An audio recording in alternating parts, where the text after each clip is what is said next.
Në këtë pjesë të dytë të dashur miq, kemi preferuar, ashtu sikurse në një farë mënyrë ne kemi tentuar të ndërtojmë një lloj tradite të një marrëdhënie me zëra të rinj, të themi.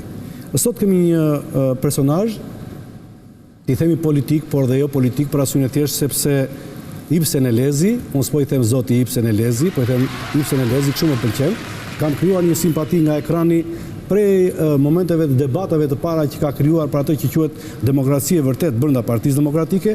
Në përgjithësi jam i prirur për zërat kundërt, më pëlqejnë. Por ajo që e ka bërë qyteti pranishëm sot, të ftesa jonë, pas deklaratës ose shpalljes Ibsenit si një nga rivalet, kandidatët përballë Sali Berishës, një sfidë e madhe.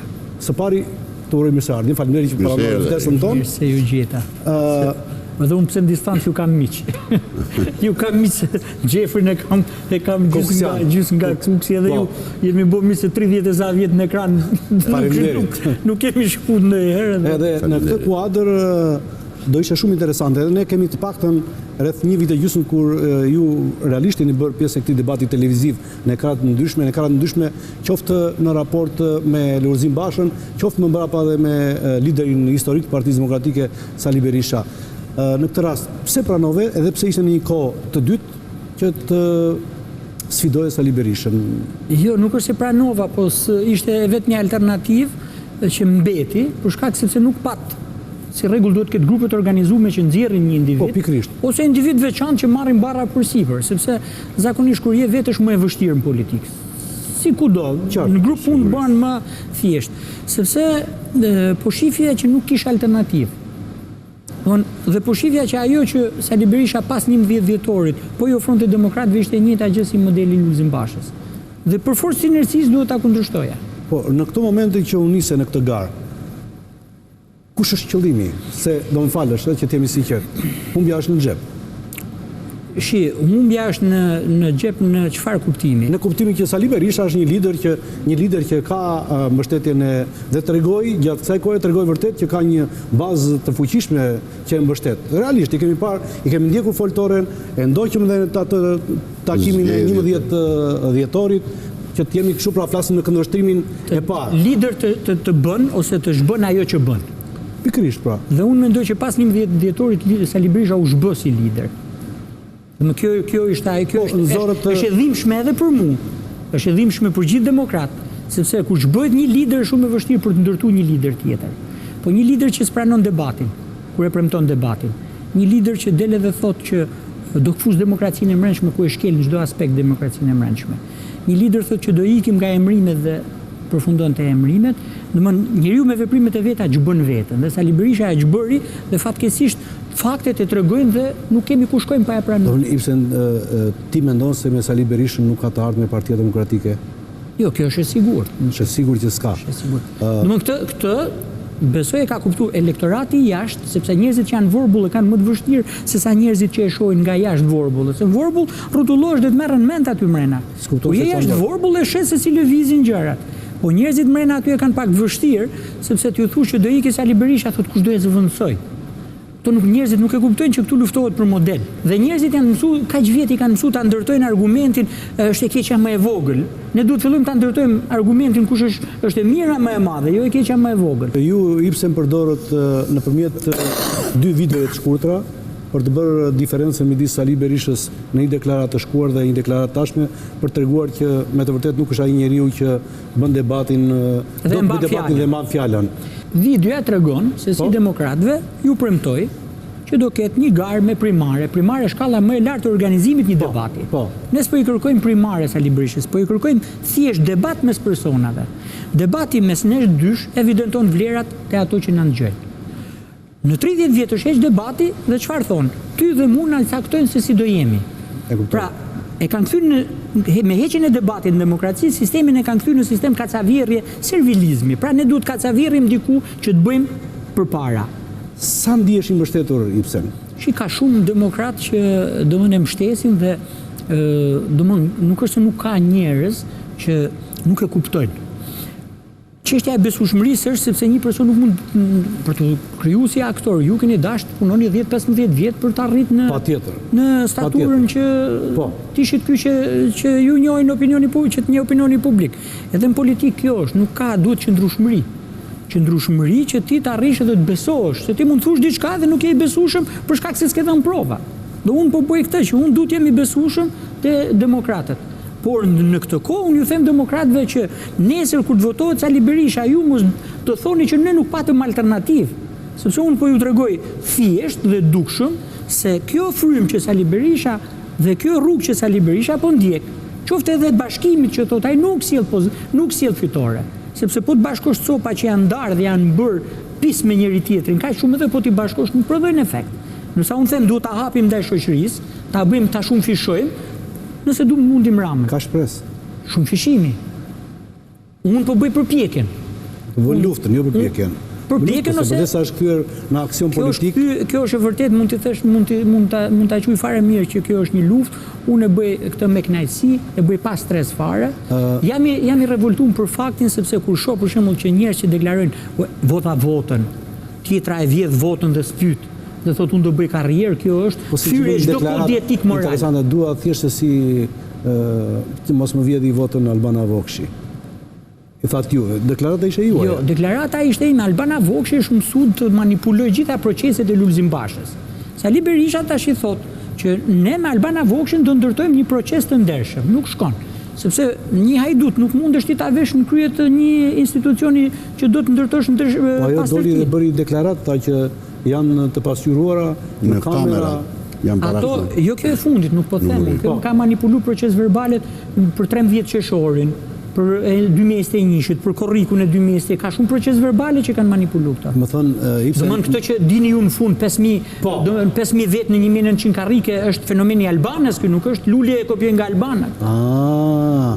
Po mirë, të ta bëjmë pyetje kështu, largimin e Lulit e quan pozitive apo...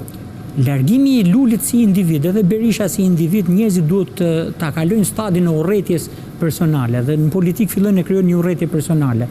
Unë për shembull për Lulin s'kam asnjë lloj urrëtie.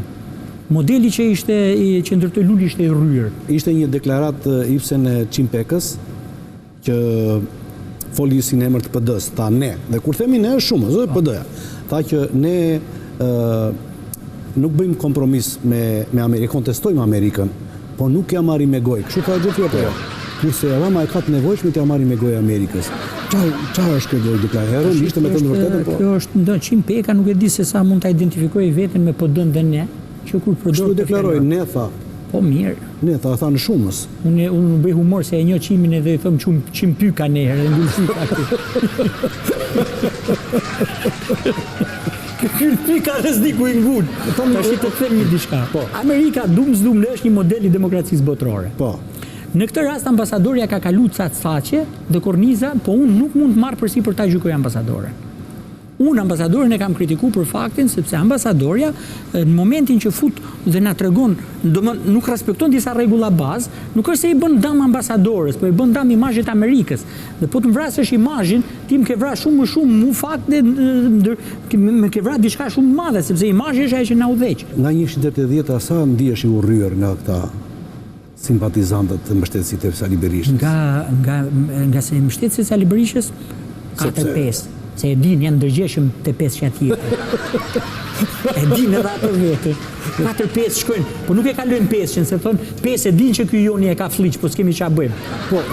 Ma thonë njerëzit që rrinë vazhdimisht afër Sali Berishës edhe ma thonë, ne e dim këtë punë, po s'kemi, kjo është alternativa. Po, më pëlqeu qëndrimi, unë zota quaj qëndrim elegant, po do thoshja ishe shumë fisnik pardje, kur the unë nuk mund të bëj konferencë shtypje me kamerat, kur dua njerëz të mpyesin dhe unë ngritët të mbyllet konferencën. Po e mbylla se s'kishte kuptim të thjeshtë. E kam fjalën media në këto momente.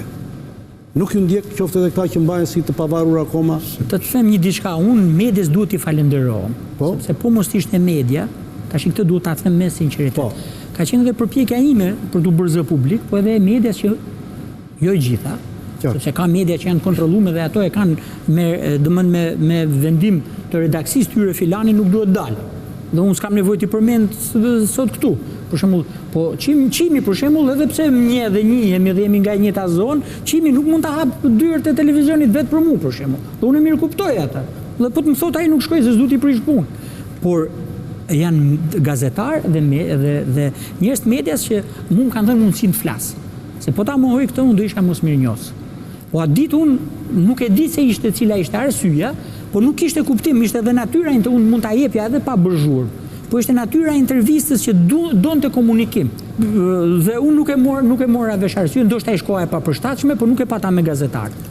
Gazbardi drejtohet në përgjithësi dhe mediat nëpërmjet një anonimati. Kush është ky ish ministër që ka një vilë 760.000 euro, që nuk është i vetmi, dhe kanë kthyer në ekuacion ose gjë. Si thon emrin? Nuk i thon emrin.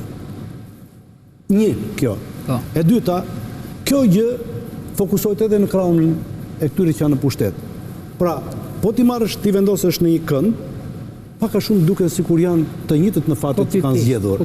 Në rregull. Janë një model. Cila është një alternativë që u thua njerëzve në këtë rast, ndjekësve tanë në Fejkov, sepse e tha me një tjetër, duam një zë ndryshe, për një politik ndryshe, për një të ardhme ndryshe. Ky rasti i Vilës, domethënë ka marrë shumë injeksione që as nuk më, edhe po të më çposh me këtë, nuk e ndjej këtë fare. Këtë që bëjnë debat. Këtë dëgjuar shumë të shpesht. Po jo, domethënë kjo është aq e shpifur edhe e përditshme sa s'duhet na bëjmë përshtypje. Sepse në momentin që unë e di shumë mirë që gjithë kasta politike është e futur në pisllikun e offshore-ve aq thellë dhe e njohin njëri tjetrin aq thellë dhe flasin me kodifikim, kjo nuk është asgjë. Sepse për mua akti i vjedhjes votës, i Damian Gjiknurit edhe kësaj Damianës të dës këte, vlen shumë më shumë se mijëra vila që vjedhin këta. Pse vlen më shumë? Sepse ai akt cënon sistemin politik, demokracinë, cënon gjithë të ardhmen dhe dëmi që i bëhet, qoftë edhe material ekonomik, është miliarda fish më i madh se vret edhe ardhmërinë. Dhe unë po merrem me dëmin që e kemi dhe na pret. Dhe unë po them, iku brezi i juaj, më falë që po ta them kështu. Jo, s'ka problem. Po ikën brezi, mos tiki. Është Gjefri me Masa, unë edhe nuk i them iku brezi yt. Ja, është 61 vjeç, mësohet, unë 62 jam. Jo, unë kërkova edhe në pjesë. Jo, s'ka. Tash do më kemi kthy me humor këtë punë. Jo. Unë sot ju dash gazetarëve një shembull. Do ta shkatrosh këtë vend? Një agjenturë uje, disa shkolla e shkatron. Deni thot agroni, më fal. Urdhon një milioner obli votat e partia jote. Dhe ikën ato, nuk kanë më punë me ty. Po ty të verifikon që do i blesh, se po i bleve do t'japim edhe 1 milion. Ti fillon e blen vota. Kur fillon blen vota dhe e fut këtë frymë, ti ke shkatru partinë, ke shkatru sistemin dhe ke shkatru gjithçka. Pra këto lloj formash po cënojnë sigurinë kombëtare tonën, po cënojnë ardhmërinë e këtij vendi. Do të thotë, në qoftë se me para politika shqiptare ka bler votën tek qytetarët, ne kemi historinë e thesit të mjellit, atëherë pas ka forca të mëdha që blejnë këta që luftojnë për të bërë shtetër. Dhe garancia përpjekja. Se Ilir Meta tha në 25 korrik, tha fillon lufta kundër frikës dhe ikosisht lufta kundër mafjes të vendit edhe asaj ndërkombëtare. Ne kemi një shprehje, ne në gjëna jo. Hipi ujkut e një lidhen. E di në Kukës funksionon, po ti hypesh ujkut vend nuk vin më këte. Po se s'kan si vin. Pavarësisht çdo gjë e dashur Lipsen, sepse koha e jon në program është e kushtëzuar, duke falënderuar për pjesëmarrjen dhe ju përgjigje ftesës me shumë dëshirë. Sinqerisht, si qytetar, jemi pjesë e aksionit tënd politik, kurse si artist, në çdo kohë dhe sido që të jetë këtu në Fejkov, jemi pritur për zërin tënd kurdo dhe sido që të jetë. Fat dhe të prifte mbara. Suksese. Ishim me Ibsen Elezi.